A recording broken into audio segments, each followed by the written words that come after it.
Good morning, good afternoon, whatever it is for you. I hope you're having a fantastic day. My name is Zach Shomler. This is not, I want to say strong opinion sports, but it's not. And just say it's not strong opinion This is sports. not strong opinion sports. It's not. Today I'm sitting down with my good friend Jared Oman. Say hello, Jared. Hello, everybody. My name is Jared Oman. Man, you're one of my favorite people in the world, and we've really developed a friendship through our struggles. A lot. You've been through a tremendous amount. I've been through a lot, and through all of that, I think we've developed a really cool friendship and a brotherhood. And I want to tell that story because I think what we have is really cool. And for backstory too, like my show, Strong Opinion Sports, is finally having a little bit of success. Just a little bit. A little bit. Just a little bit. Dude, it's the best. It's so cool. But I have a contact list in my phone of my favorites. I have 11 people or so. And 3 of them are blood relatives, like they're actual, like my immediate family. But the rest is people that I've met through my life that are not blood relatives, that have become my family, like you, through struggle and through going through things, and they've supported me along the way. And you're one of those people that you're a brother to me. And first of all, thank you for being a part of my life and encouraging me all the way. And thanks for sitting down with me because I really am excited to do this and to talk about what we've been through. And again, I don't want to just share all the good. I want to dive into like what happened and what are we still to this day struggling with. No, yeah, I agree. And I think first of all, I think it's important.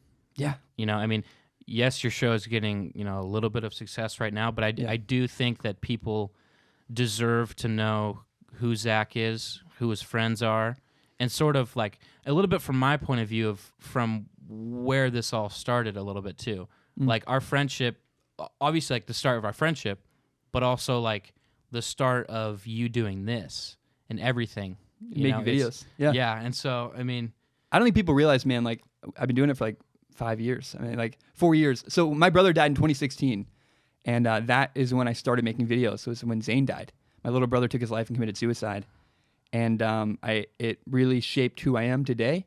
And you were there for me when that happened.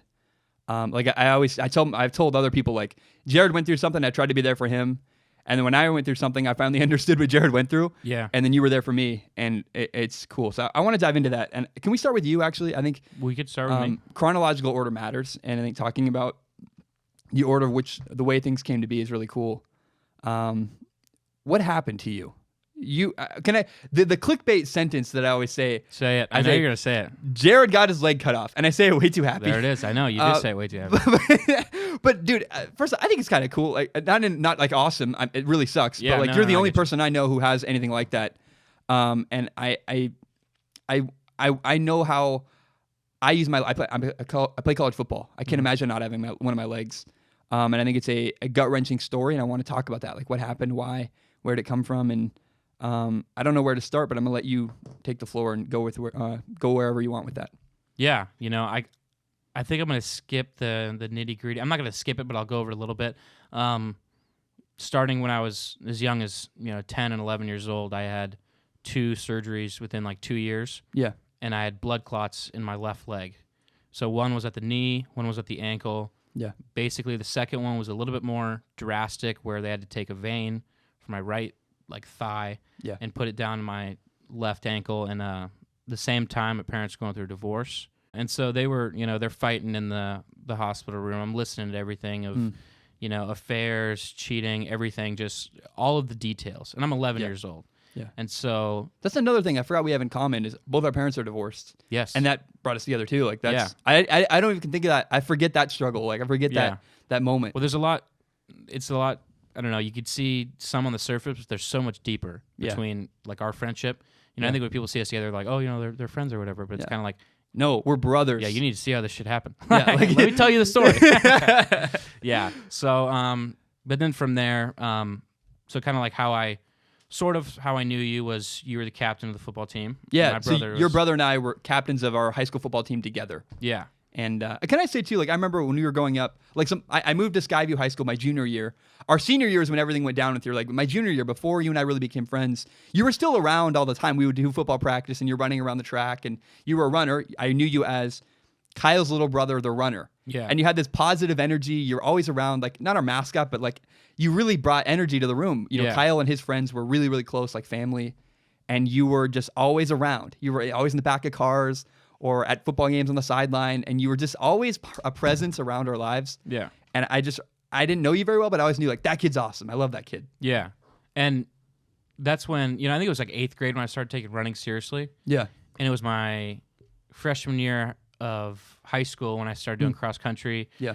Started taking it more seriously, training a lot. And I think in December of my freshman year, I was able to go Las Vegas, do a half marathon. Oh, that's sweet. Which was really cool. I mean, it's amazing when somebody, like a doctor, tells you, like, oh, yeah, you're probably going to have trouble running. Yeah. And then, like, to go and to... Like when you were 11 and had leg problems Yeah. and getting your blood clots and Yeah. stuff like that, they're like, you're going to have trouble being a runner. Yeah. And then you became a runner anyways. Yeah. Well, like, I mean, it's kind of like drive me, I mean, I think it's like it just makes you want to do it even more.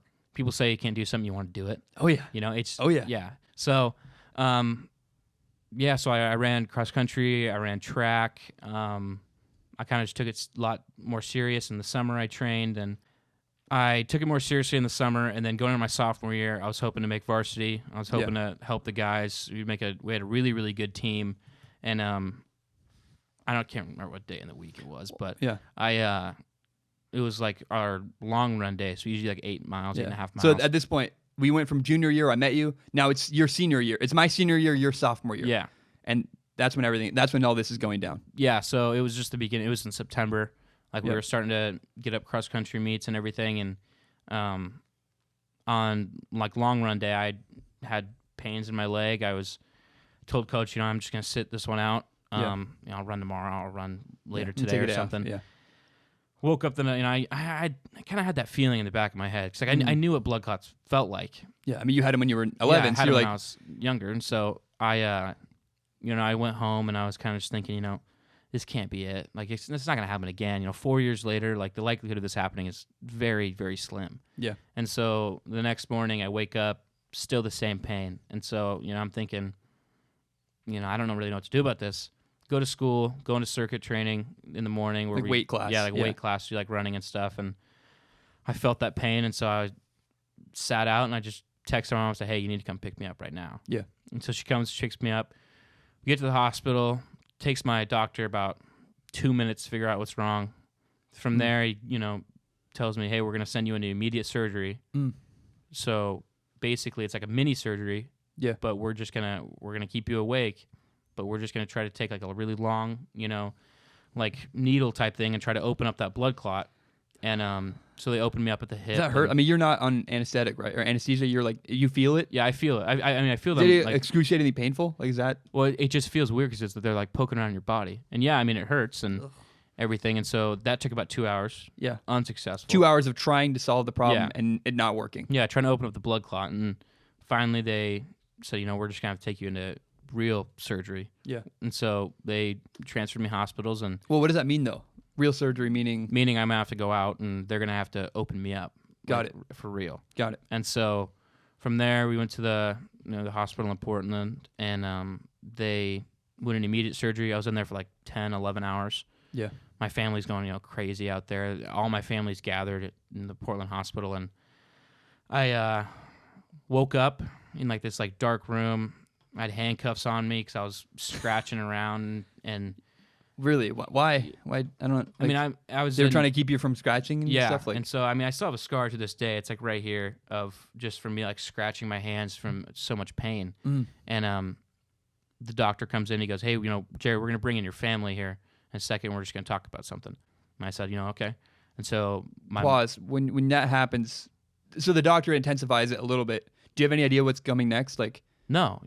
I'm a 15-year-old kid, so it's kind of like I just had 2 surgeries in 2 days, and so it's kind of like probably tired and out of it. Yeah, and so I'm kind of like sort of out of it. I'm like, all right, bring in my family, whatever. Yeah. And so my brother, my mom, my dad walks in, and they say, Jared, the 2 surgeries we did are unsuccessful, and we're gonna have to. Your foot is dying, and so we're gonna have to amputate below the left knee right now, like if we want to save your knee. And so. Like my mom and my whole family just starts bawling, and I'm still in shock. And like I look over to my mom, and like I go and she told me like the first thing I ever said to her was, "I'm never gonna be able to run again." And so she she's crying even more, and I look over it again. I say, "No one's gonna love me anymore."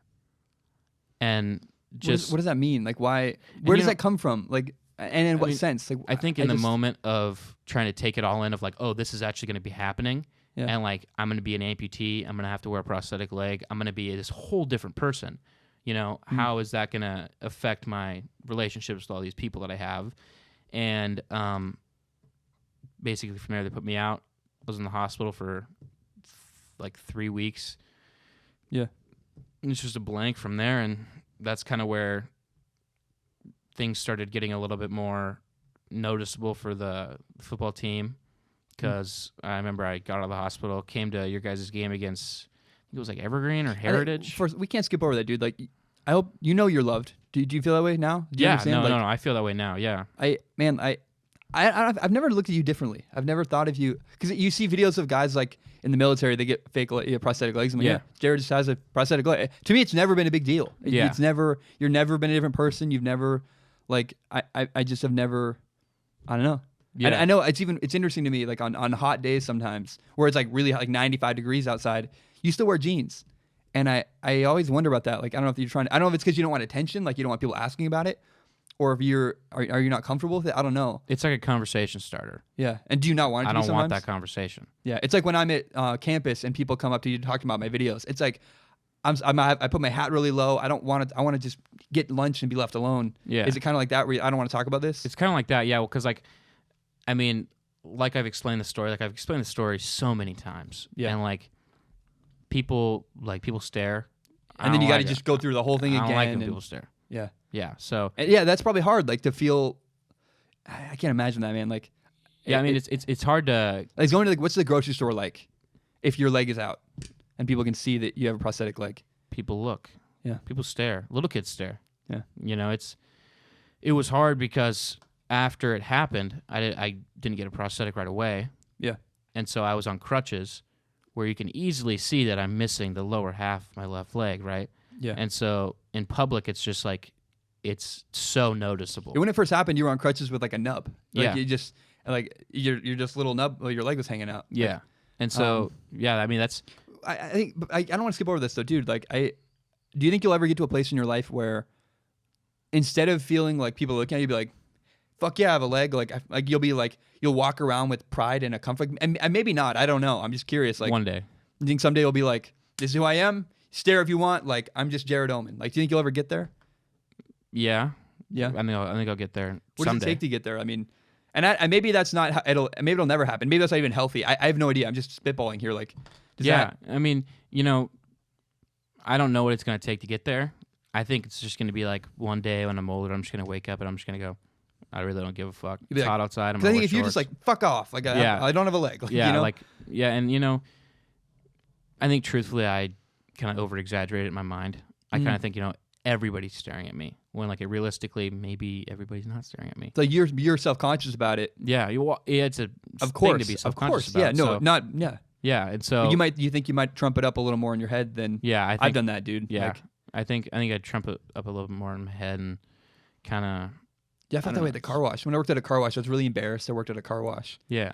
And I'd always feel like, oh my gosh, like someone's going to see me. And then someone would see me and I'd be like, fuck, they saw me at work. It was embarrassing. And they don't even care. They didn't even bother them. Like, but to me, it mattered and I felt embarrassed about it. Yeah. And you think it might be like that, where it's, Yeah, It's you know, something- it's a tough thing because, you know, it's hard to explain. You know, it's Yeah. hard to kind of like put it into words of like what it's like to have it and like struggle with like and not wanting to wearing explain it pants all the and- time. Yeah, Like, you know, it's a long fucking story. You know, it's not like a really like, oh, this happened. It's like, and it's not even like a shark bit me. Like, Yeah. that'd be cool, right? Like, it'd be, yeah. I don't know. And so, I don't know, like after it happened, that was like the lowest point in my life. Yeah. And, you know, 100%. when I first got out, you know, when I was in the hospital, I had to have a positive attitude for my family and for my friends. Yeah. Like, we're in high school again. Yeah, because like they're, and you know, I wrote this down in my notes because I do want to point at that. Is because when it happened, the world didn't stop.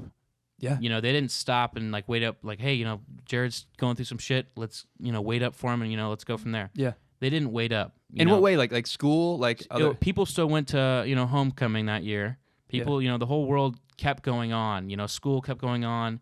Everything just kept going. And I stood in place as I watched the world continue around you. everybody just do their own thing. And, you know, that was one of the hardest things for me. And I'm pretty sure that's what sent me into such a deep depressive state. Mm. And it's cool when you have support, and that's awesome. Yeah. But on the outside, people are seeing this like positive attitude, optimistic guy that just had a horrible thing happen to him. But like on the inside, where like, in my home or like in like my mind, it's just I'm going through hell. Yeah. I think we should explain too. So when I was a senior in high school, you were a sophomore. It happened to you. Our other captain of the football team, Kyle, his brother had his leg cut off. And to us as football players, like that's, oh my gosh, our little buddy Jared is going through something. We try to uplift you. And I remember the newspapers wrote a bunch of articles about it. You were all over the news. It was a big deal in our community. It was. And I'm sure they framed it as this uplifting story of this football team rallies around this kid. But it sounds like behind the scenes, you were like, I'm still struggling a ton. Like no matter how many, and I know this from personal experience, my brother died. Hundreds to thousands of messages, and they mean very little. I mean, they mean fucking nothing if I don't know who you are. Like it's really nice to have support, but like, I don't know, like you can't bring my leg back, you can't bring my brother back. Like, was it kind of like that where you have overwhelming support that means very little? Yeah, it's not cool. Meaningless. I don't want to put it that way. But. I know what you mean. Like, and I don't want to say, obviously the messages meant something. It's cool to have people support you. Yeah. But in a journey like what I was going through, it's sort of like a solo journey. It's personal. It's between you and yourself. It's between me and myself. And so like I was pretty much battling myself for months. Do you think the attention hurt you at all? Like, I wouldn't say it hurt me. Yeah. I think people... Like, because people would come up to you literally at the grocery store like, I saw you on the news. You're Jared Oman. I think it still happens to you to this day, right? Like, don't people still occasionally like it still happens every once in a while. But, when I was at football games, crutches and everything, people would come up to me all the time. Yeah. And so... Was that cool or not? I mean, like the first couple times, it was like, dope. They noticed me. And then like after a while, it was just like, okay, get the fuck away from me. I want to watch a football game now. Like, I'm like, just like, leave me alone. And so... You became a celebrity like that in our local community. Like, and so... For better or worse. Yeah, for better or worse. But, like I said, like on the outside, they saw like this happy, optimistic kid that had a great attitude about it. Yeah. Like on the inside, I was battling so many horrible thoughts of like what my world's going to be like, what my life's going to be like, and how am I going to handle this, et cetera, et cetera. And it's, it's people don't really, I never I never want to go deep into the conversation of what it was like because, I don't know. People are like, yo, mental health, you don't have mental health issues. When I just went through that, a traumatic experience, like I was so depressed. There would be days I wouldn't leave my bed. You weren't in school either. Like you had to go online school because you got way behind, right? I wasn't in school. So for the first couple weeks, I wasn't in school. Yep. I had, who wants to go, as I saw it, who wants to go hang out with a kid with one leg?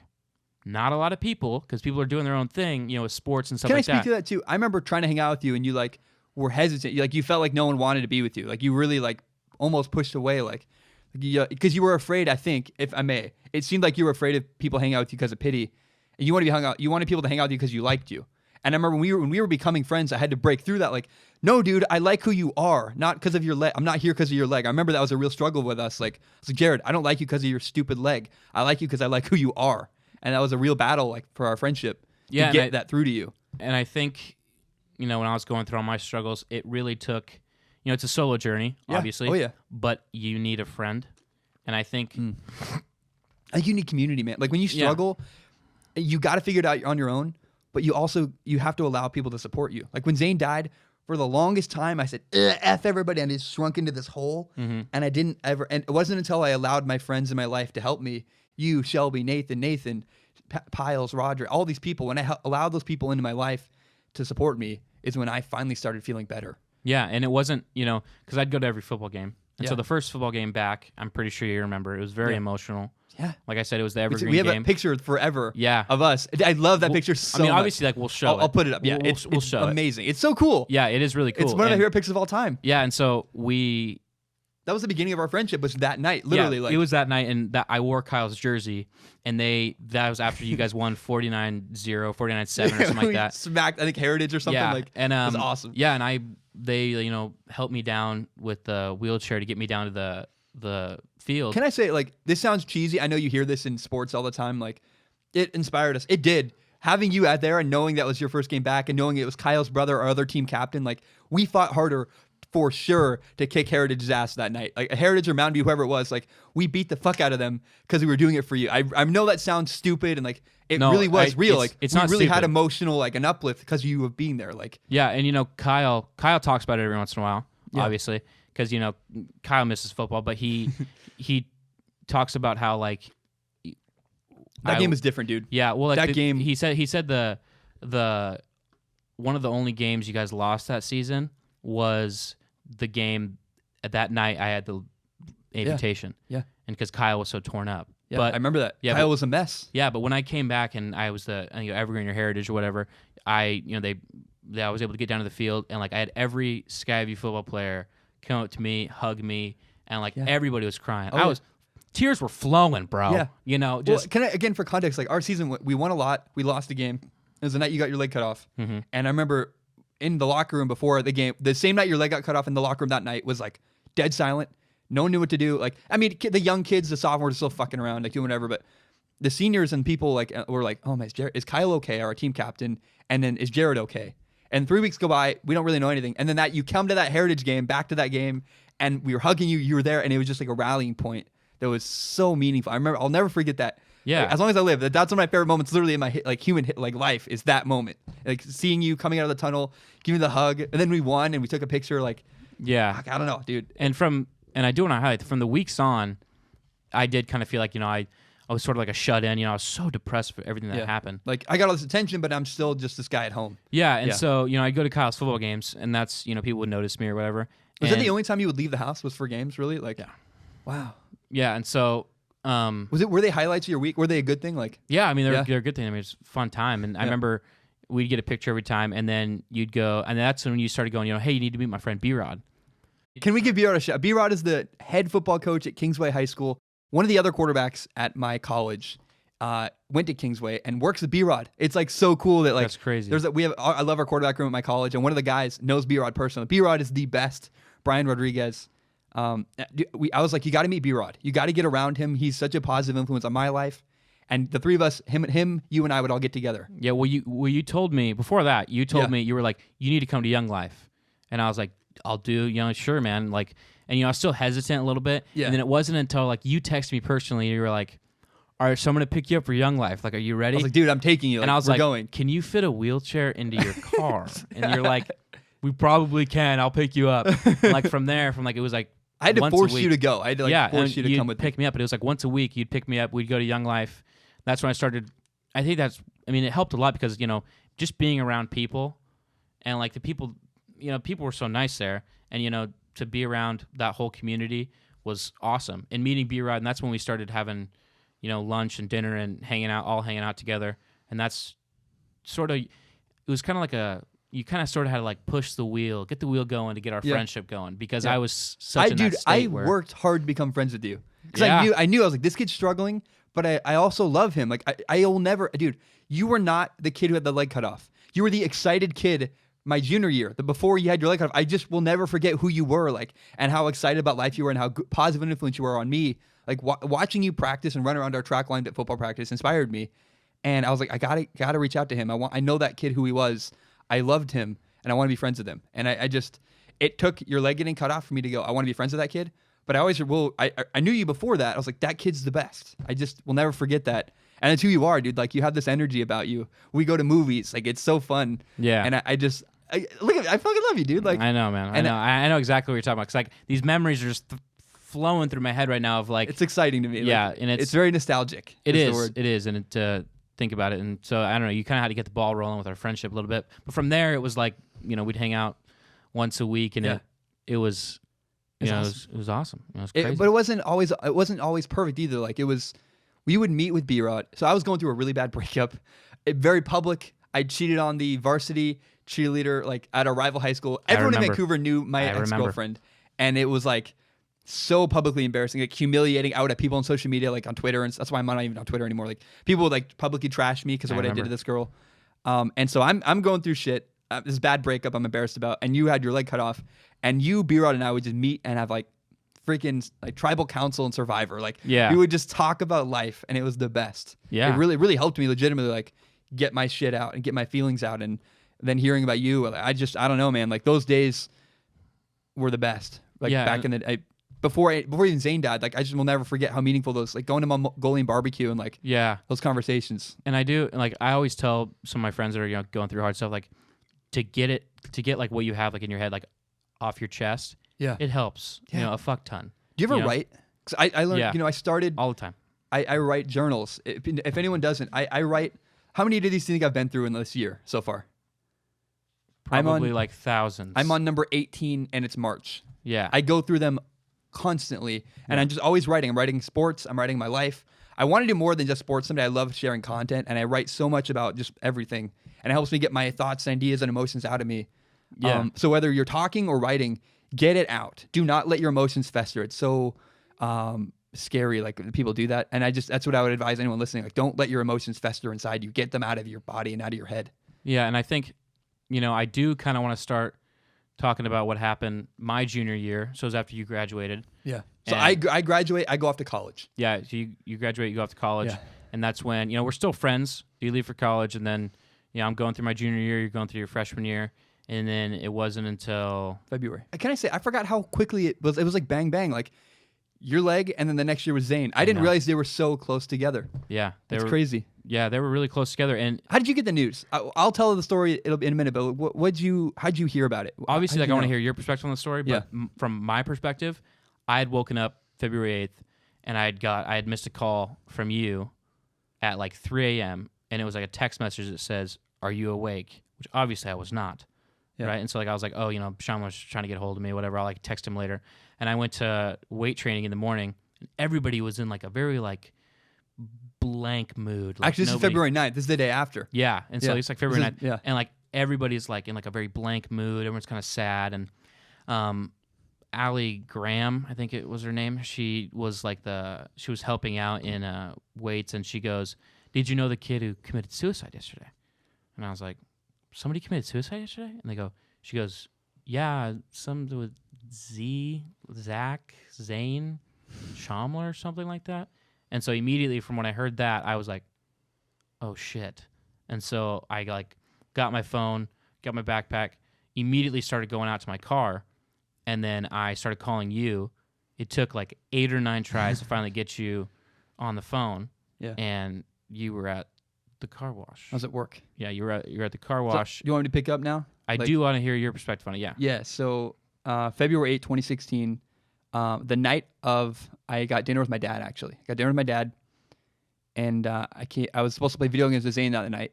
My little brother played Halo like once a week. It's Halo night, so I go dinner with my dad, and then I'm gonna go to Halo night with Zane. And I get to the house, and my dad and I go upstairs, and Zane was on the floor. Or he's on his bed, dead. I don't want to go into detail. I think what I've learned is it's actually to go into detail about how he killed himself. Yeah, it's really triggering. And also I want to say, like, if you're struggling, go get help. Like, do not struggle in silence. I always say this on my podcast. Like, then I really hate that my brother never talked about what he was going through, and he never shared like what his struggles were, and no one knew he was having a hard time. No one knew like how bad it was. And I'm gonna read a suicide hotline because it's really important to me. But I think more than I'm supposed to on camera, if you talk about, you're supposed to say the suicide hotline, which is 1-800-273-8255. Honestly, talk to someone in your life. I wish my brother had talked to me. I wish he'd talk to like a counselor. I wish go seek professionals. If you're struggling, go talk to a real professional person. And then share in your life if you're struggling. Don't let it get to the point where my brother did what he did. So I go upstairs. Zane's dead on the floor, and it was just devastating, man. Like it's cliche. Like I can speak about it pretty flippantly now because I've told the story so many times. But at the time, I don't cry. I don't cry. I don't yell at football games. I don't cheer. I'm not a fan really ever. I just bawled. I lost it the minute of. I'm like, I remember. Do you want to hear this? Like, it's obviously. I called my Nathan's mom, and I just was bawling and crying. And before they took his body away, I'd already seen the body, so I was like, hey, can I go back and say bye? And I never remember. I think the most interesting part of this, and it's because how weird how my brain works now. I think of what's interesting because that's the show. But I was on the phone with 911 because I made the phone call like, hey, my brother's dead. And they're like, well, can you try? And I'm trying to resuscitate him, and it's not working. And finally, they're like, we're just going to send some. Well, they already had sent someone, obviously, but I remember just beating him on the chest, like trying to revive him, and he wasn't. And I just remember crying, like, fuck you. Like, I was so mad at him. I remember my reaction wasn't sadness because I wasn't emotional enough to do that yet. I remember just beating him on the chest, like, wake up, you idiot. Like, why would you do this? Like, and I struggled for a long time with anger at my brother, and like really like severe, like when people bring it up, I was like, fuck that kid. I was like, why would he walk away out of my life? I was selfish a little bit, and I didn't understand the struggle. And I remember being so mad at him, just so pissed off that he would do that. And my head coach came that night, and I went to work the next morning. It was a long emotional night, didn't sleep. Like, how do you sleep when that happens? Like, how do you do anything? And I knew the next morning that life had to go on. And I just was like, I think the best thing for me, it was Tuesday morning. It's like, I think I should go to work. And I went to work. And honestly, it was a great day because it helped me get my mind away from things. Yeah. And you came to visit me at work. So, you called me in the morning. I was at work. I answered. I was like, hey. And my boss thought I was crazy. I was like, hey, Zane died last night. Can I work today? And he's like, what? Like, and he let me, though. He let me work. And I'm so glad he did. And I worked through the whole day, like all day, a 12-hour shift, and went home and finally cried when I got home.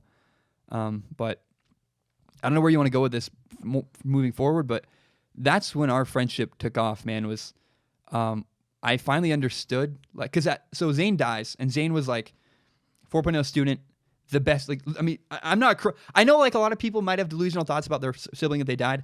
I'm dead. He was literally the best guy I know. Yeah, like, that's honesty right there. The fucking best. Like, and like, no bullshit either. Like, I think part of why he was so good is because he didn't care about himself. He just put himself first. And I think looking back at how he lived his life is sad to me. Like, he didn't take care of himself. He just always put other people ahead. And when he died, it had a huge impact on our school, like, and on our community of people. And I got so many hundreds and thousands of messages from people, very nice, kind messages like on my phone I still haven't replied to. Literally, like, how do you keep up with all that? And I finally understood how you probably felt in high school. I was like, man, like, you're getting all this attention and support, but it means almost nothing because you're like, it's cool. Like, it's very nice to get messages like, so I'm so sorry your brother died, but like, how do you respond to that? Like, it doesn't bring my brother back. It doesn't solve anything. Yeah, and what I do want to kind of cut in there for a sec, because kind of like I said, you had to kind of get the ball rolling with our friendship after my leg happened. Yeah. I thought of the same thing, because it was like, you didn't really want to talk to anybody. Yeah. You were angry, you were sad, whatever emotions you were feeling. But it was kind of, I had to come see you at the car wash or whatever, and see you, and then from there. And thank you, by the way, for that. Yeah. Because you did the same thing for me. Yeah. You did a similar thing for me, and so from there we went, and for the next couple of days it was I was spending time with you and your family, trying to figure stuff out, and the memorial and everything, and that's kind of how it's cliche, but that's our friendship is formed by like struggle and hardship and pain and just you were there. I was there stuff. For you, and then you were there for me, and at the end of it we have this brotherhood, man, like nothing else. I mean, it really, like, it. I was trying to think of like how to put it today, and it's not. You're the little brother that I don't have. Like, I have Zeke and I have you, and I don't even have, like, you're not even like, it's just you're like my little brother now. Yeah. And I'm so grateful for it. And I don't even mean little brother like demeaning way. Like, I know. We're just brother. Like, it just means so much to me. And I have a bunch of people like that now. No, I know, and it's awesome. And I do kind of want to move through that, because like how we became deeper friends was, like I said, it was like through struggle and everything, and with Young Life, and then from me being there for you, and kind of talk a little bit about what were the next couple months like after he died, because I know you dropped out of college. Yep. Right, you dropped out of college, and can I tell a cool story? Tell it, dude. Someone subscribed to my Patreon last night. I have a Patreon it's just patreon.com/Zach Shomler, and it's just a way for people to donate money if they like Strong Opinion Sports. And a guy donated to my show who also supports another creator I like. Kindoffunny.com was what started. It's the first time I ever listened to a podcast. The night that Zane died. So Zane always wanted to record podcasts with me. Zane's dream was like, he's like, Zach, I love kindoffunny.com. I love their podcast. We should do something like they do. And I was always just like, nah, that's stupid. Audio, like, it's stupid. Like, I just never listened to him. I never, ever would listen to him. And we would just play Halo, and I would ignore that request from him. And when he died, first of all, again, yeah, I dropped out of college. I was a mess. And I started making videos. And the first podcast I ever listened to in my life was P.S. I Love You, XOXO by kindoffunny.com. And there was a song at the end of they would play a song at the end of every show. And the song I heard was Electric 22. And it was like this, I listened to that song all night. And because of that, because Zane wanted to do a podcast, and because of Kind of Funny, I'm not even a fan really of Kind of Funny. Their guy Colin, I'm a big fan of Colin Moriarty. He left the company. I followed him away from the company, but that's the first podcast I ever listened to, and it's because of Zane. And it's because of Zane that we're doing this stupid podcast right now, that we do Strong Opinion Sports, that we do anything. Without Zane's influence and without Zane asking to do podcasts, that's why I started. I started making videos in his honor and because I wanted to do that. I remember it because I think it was like a text or like a call from you about your idea of making podcasts. And you were talking about, movie reviews, sports stuff, whatever we want. We just talk about life. Yeah. And you wanted to get me on there because obviously our stories were, interesting. I had to include you in my head. I was like, yeah. And so I remember from, your dad and you and me were all talking about how this is starting, and we're doing this because, Zane and everything. And we're sitting here with this equipment and in this room and with that this lighting and everything, and this all set up because of Zane. Yeah. And thank you, Zane. I was on this path in my life. I was at a college I hated. I was a finance major. I didn't know why I was a finance major. And I just was on a path. My life was headed in a direction that wasn't right for me. And Zane dying kind of opened my eyes to go, oh my gosh, life is really short. And I don't want to waste my life doing things I hate. I do not want to do that. I don't want to be on a path I'm not proud of and don't believe in. And I've lived my life ever since then. I've lived my life, I think, with my actions in a way that reflects that. I moved to LA. I went to Washington State. When Washington State wasn't a good fit, I dropped out and moved to a new college, and I'm playing college football again. Like, I really think if Zane could see me today, he'd be really proud, and he would be like, he would be on board with what I'm doing.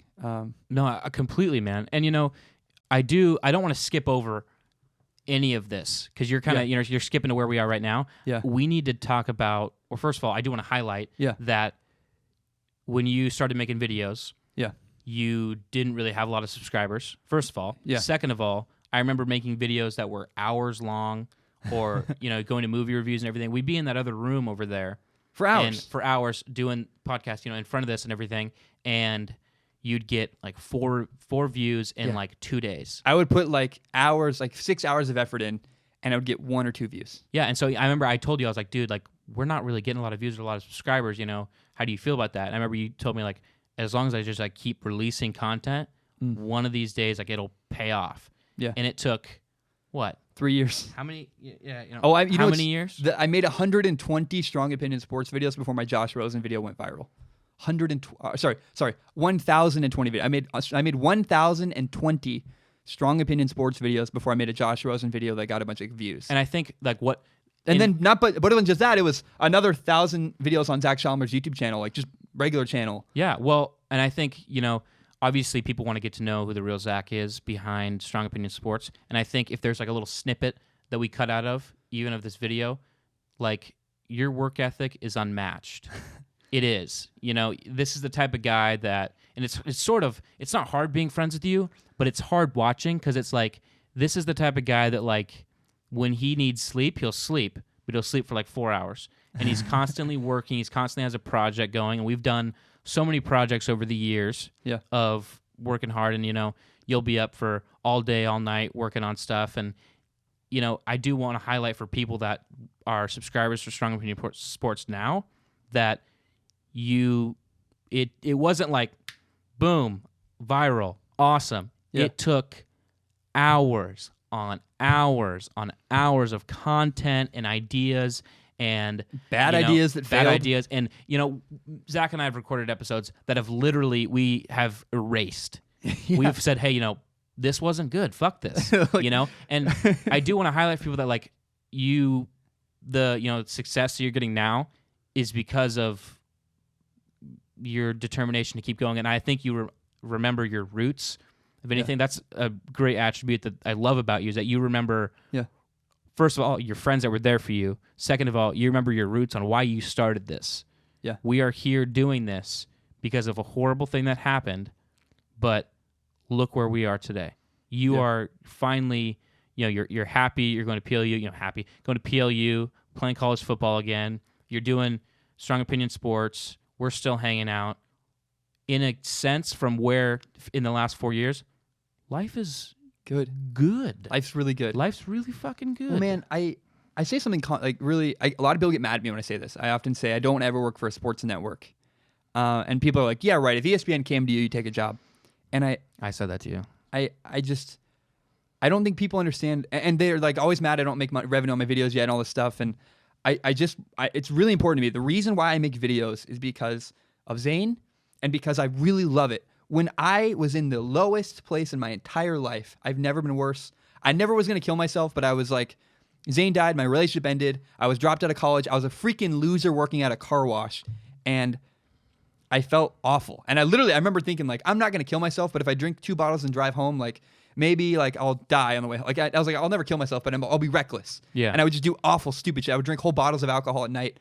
I would smoke way too much and just do horrible stuff, like trying to maybe make something bad happen to me. Yeah. And the thing that got me out of that place was making videos.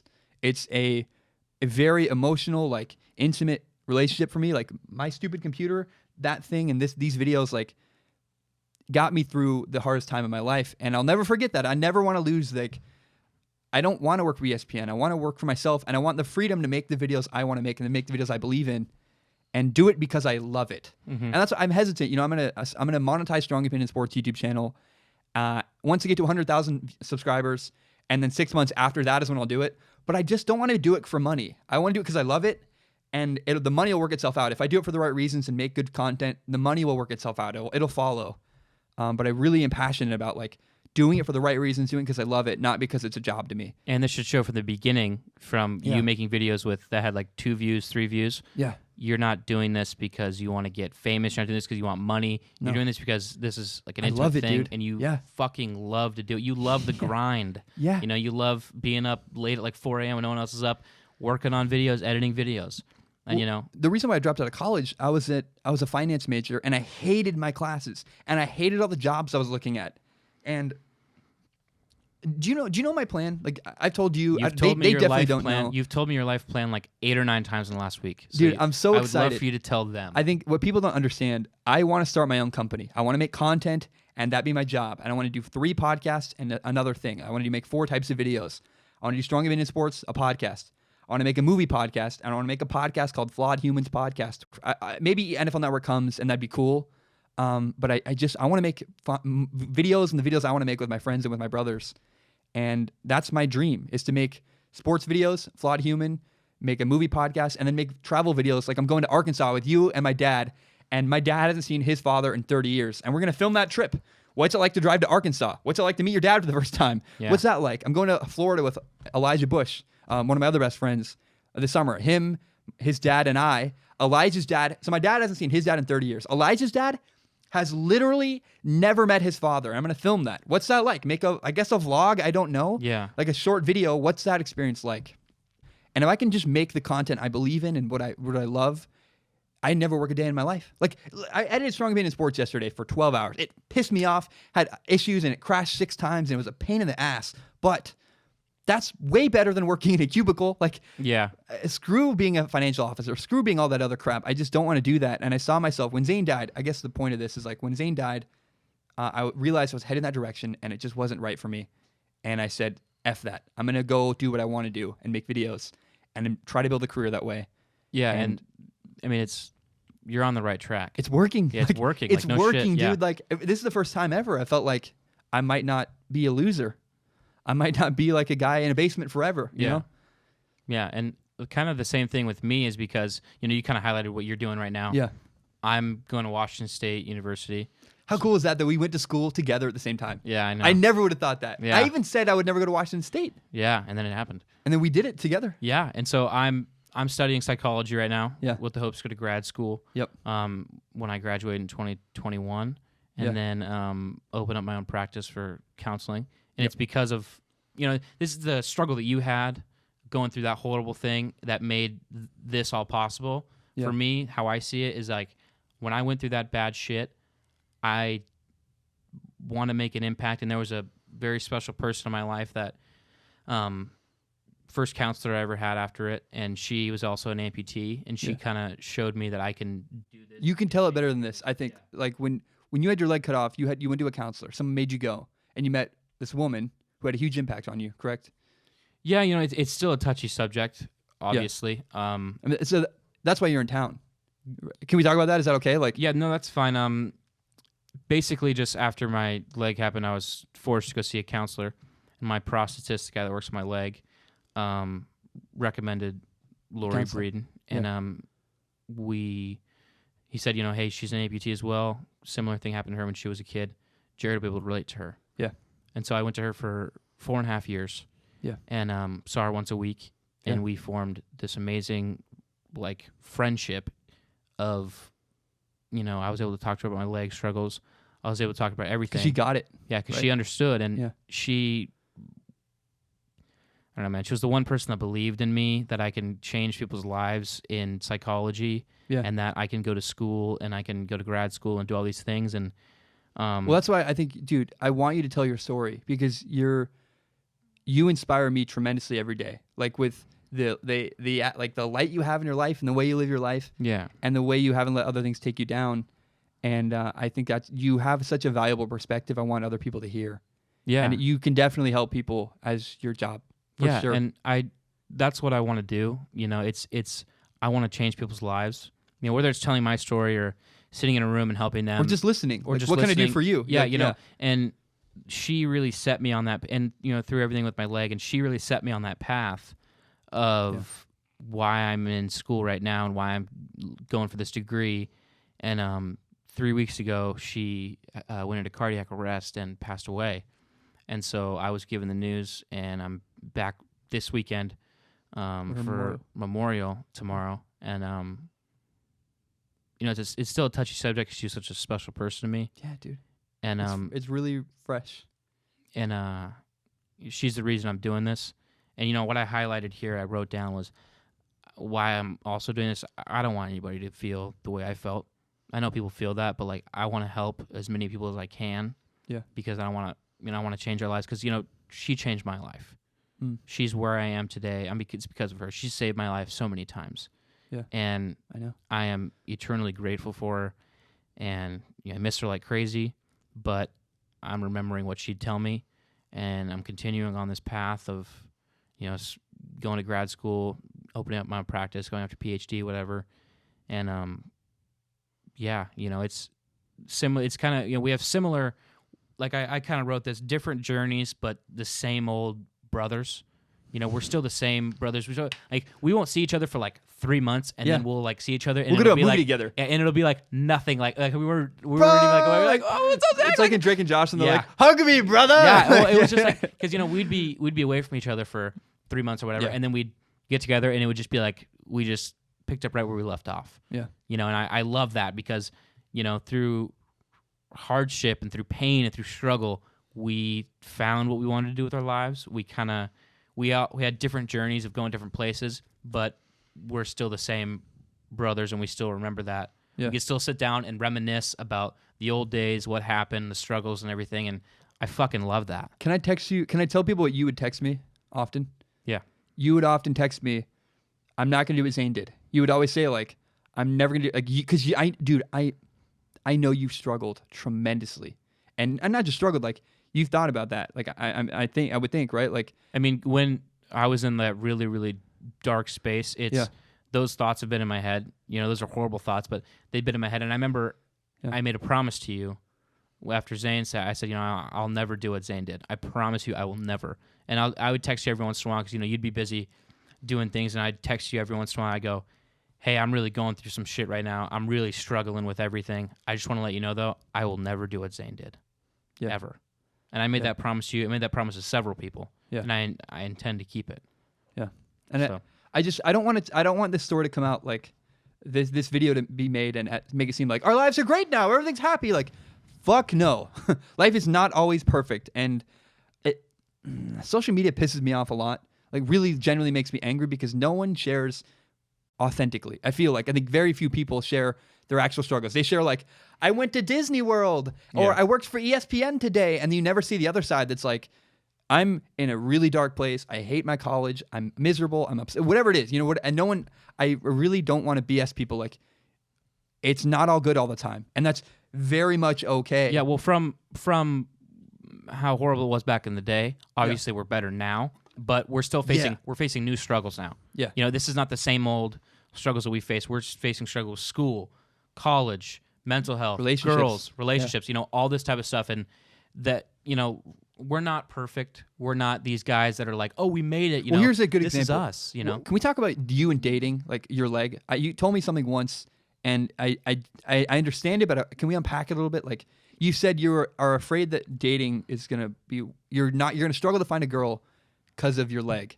But can we just break that down? Like, I think that's a real life issue that still continues to this day. Like, yeah, it's still a issue that's faced to this day, and I think it's sort of like a scary thing for me because it's like, you know, I have been there, and I've, you know. Can I say something too? Yeah. If a girl doesn't like you because of your fucking leg, screw that girl. Because like I know you, I know who you are, I know. But like, I would feel this way when I had a podcast. I had no one listening, and I felt like my videos were a burden. I literally felt like my videos were like something that no one would ever love me because of. Like, if I'm not successful, why would anyone want to date me? And I had to get to the place where I was like, so what if I make a podcast with 2 listeners? It's what I love to do, and someone should recognize who I am and love me anyways. Your leg is not a burden. Your leg is not some bad thing. It's who you are, and it's actually, I think, giving you a reason. A girl should date you because you've lost your leg, because you're a better person and you've evolved as a human because of it. Like, I truly believe that. Not only are you going to find a relationship, like, you should actually look at your leg as like a strength. I really think, like, I hope someday we do a live show. I want to do a tour around America, do a live show, do a live podcast, and you'll throw your leg at someone and be like, yeah, hey, motherfucker! Like, yeah. I don't know. I'm sorry to take the floor. I should let you be speaking right now, but no. Like, it's not really something like it's. I don't know. I'm comfortable talking about with everything else, but like with this, it's a little bit different because like it's something I still struggle with. Yeah, and it's like, but that's why we should talk about it. Like, and I've met amazing people and amazing girls in the past that like have not cared at all. Yeah, and for 95% of them, they don't care. You know, they just think it's just another something, and they. Well, where's the fear come from? Like the root of dating, because of like, how does your leg affect your dating? It's just fear. It's fear that it's going to be a burden, but it's not. Is that where like that quote when you were in high school comes from? Like, no one's gonna love me anymore. Is that where some of like where it stemmed from? Like, yeah, that's exactly where it stems from. Yeah, and I think it's an ongoing struggle that I still think like one of these days I'm gonna be dating a girl. I'm gonna have to tell her, hey, this is kind of what happened, and see how she reacts. And going back to Lori and my counselor, she always believed that I'll find my person. Dude, yeah. And she told me, she's gonna love you and for everything that you are and everything that you're not. And one day, I'll come to your wedding and I'll tell you, I told you so. Because all the struggles that you went through, and I'll come to your wedding and I'll tell you I told you so, because you're gonna meet that right girl. And so I'm not really too worried about dating with one leg. Like, I have the type of attitude when it comes to that type of stuff. I'm kind of like, all right, fuck you. There's millions of people out there. Like, no, don't say that. No, there's no way, dude. Like, I know. Well, there's girls out there that are like, that are literally so cool that like don't care. Yeah. But like, if I ever do meet a girl in the future, has it happened? Like, because I know it's girls, happened like twice. And that hurts so bad though. Doesn't no it? Shit, it fucking hurts. Like, it's like when I hate to make this comparison. It's probably a shitty one. But on YouTube, when you get mean comments, someone commented that my hairline was bad yesterday, and I was like, I'm not even losing hair. Like, fuck off. I get called fat, ugly, all the things in the book, and you try not to let those affect you. And no matter, like, everyone that makes content on the internet says like, oh, I don't listen to comments. Yeah, you do. And yes, it hurts. It fucking hurts when someone says you're fat or you're ugly or they hate your voice or think you're annoying. Like, it hurts. Like, I'm sorry, but like, it does. And there's no way it doesn't hurt. Of course, it hurts when a girl says they don't like you because of your leg. Like, yeah. But I don't know where I'm going with this, but it's like, I just think it's important to embrace that, like, the suck, and say like, it's not all good. Yeah, and to summarize sort of everything of that we've talked about is not, yes, things are better than they were, but we're facing new struggles now. Like I said before, we're facing different Lori things. died. Yeah. I didn't, like... Yeah. No. I wasn't aware of that until, like, 2 weeks ago. Like, you didn't even tell me for a week. Like... I mean, I didn't tell anyone. It's a rough thing, and we're both going through shit of, switching schools, relationships, everything like that. And, obviously life goes on, but it's not everything is perfect. We're still struggling to this day. We're still How did how did the past give you the tools to deal with today? I mean, just made me tougher. Can I say what I would? I think. Obviously, you can say what you're going to. I know. I think the way that I've learned to deal with bad things happening is by allowing. I've built a community like you, Shelby, Nathan. My friend Suzanne is a good friend of mine. She was talking to me yesterday. She goes, like, actually, I'm gonna give you an aside real quick. My friend Suzanne was talking to me about dating the other day, and she goes, "You don't realize," because she's much older. She goes, "You don't realize like you were in college having a dating pool that's very limited. You're at Washington State, a college, a party school. Of course, the dating is gonna suck at Washington State. You're not in the real world. You're not. The dating pool you're looking at is just dumb girls that want to like party and get crazy drunk for the most part. Like, sorry to generalize, but that's mostly what girls are at Washington State. And when you graduate, of course you're gonna find someone you like that wants to be with you and loves you for who you are. Like, that's gonna. I have not even hesitating, like not even a doubt that's gonna happen for you. But again, back to what I was saying is that when you struggle, you got to build yourself community. And if you don't have it, I feel really sad. That's what when I say like go talk to someone, I always say like if you're struggling, go get help. I mean, I think that we should address this towards anybody listening, obviously. And obviously, it's advice that we've told ourselves hundreds of times. Yeah, like we tell each other this all the time when we're there for each other. But I think with people listening or people watching, I think it's important that like you talk about it, you go get help. Yeah, the suicide hotline, everything. There's resources out there.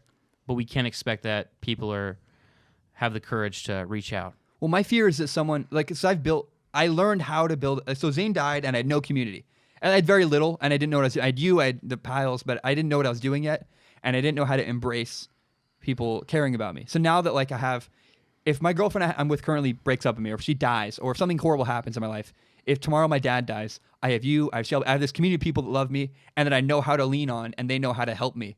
And then when they struggle, I support them. Nathan Hawthorne went through a breakup, I supported him, whatever. We have this community that loves each other. My fear is that someone is going to be listening to this and say, I don't have a community. Oh, fuck, I'm alone. That's when you go find a professional. Just do not keep it a secret. Do not struggle without telling someone.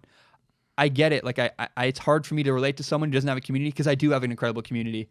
But if you don't, please like change that about your life and please go get help. Do not kill yourself and do not do whatever and never talk about it and never share with somebody. Like someone cares. You just got to find that person. You are loved. People love you. You are special. Like you have qualities that are very rare in people. Like you deserve to be happy. Everybody deserves to be happy. And I just wish my brother had and I just wish my brother had reached out. Yeah, and that's I want to say to everybody, reach out to anybody.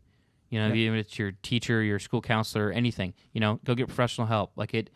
Speaking from experience from us both, it helps to get shit off your chest. If you have a friend, be like, hey, can I just like vent to you for like 5 minutes about what's going on? You'll feel better. Yeah. And I think this was a good thing that we did here today is because I want to show people, or I think you should too, show people how we became friends, but also a little sneak peek into what your life is actually like. Yeah. When it takes work. You and I took work to become friends. Yeah. We both, you put up a wall, I had to freaking knock it down and say, dude, I want to be your friend. Yeah. And then my brother died and you had to do the same thing. You say, dude, remember the past? Like I knocked on another door and say, Zach, I'm here for you. Like, it takes work, but it's work worth doing. And I don't know. I don't know. I don't have a good way to end this at all. I don't even know how to end this. I don't. I just know that suicide is a big deal to me, that I really don't want to continue. And I know that when you're struggling, it's weird. Like I know a lot of people feel alone. Yeah. And everybody struggles. It's normal. It's like not I think social media in general is a really bad example of how people live their lives because it looks on the surface like everyone's great. My Instagram story, I'm very open, and I get so many messages from people going, "Thank you so much for saying you're struggling. Thank you for this. Thank you for that." Because they're like, "I thought I was alone. I thought I was the only one struggling." Like, you're not the only one struggling. Everyone is. Yeah. But no one's honest about it. No one talks about it. Yeah. And I really wanted to do this video just to share like our hearts and our journey and how we became friends. But also like just if you're struggling, please go get help. You listen to Strong Opinion Sports. Obviously. Every single episode now, I do a segment like a 3-minute dedicated to like I don't sing, but I quoted Quinn's lyrics the other day, the Quincy song, where he talks about how like whether you're high, whether you're low, you got to keep on being part of the show. Life must go on, and the point of that is like life goes on, whether things are good, whether things are bad, And it's okay for things to be bad. That is life. It happens and it's fine. And I just, that was the point of this video, was just like, I hope if one takeaway is you're going to struggle and you can be okay. And if you do the work, life's really great. Yeah, completely. So, cool, man. You feel good about it? I feel good. Anything to add? No. No? Let's go get some buffalo wings. All right, Let's go meet good. Austin. Thank you so much for listening. Subscribe to Strong Opinion Sports, iTunes, SoundCloud, YouTube, whatever. Follow me on Instagram. And ba-dum-bum, bam, we are Follow me done. on Instagram. Oh, yeah. Oh, yeah. What's your Instagram? At Jared Oman? Yeah, just add it on there. I have to pee so bad. At Zach Shomler. Good night, everyone.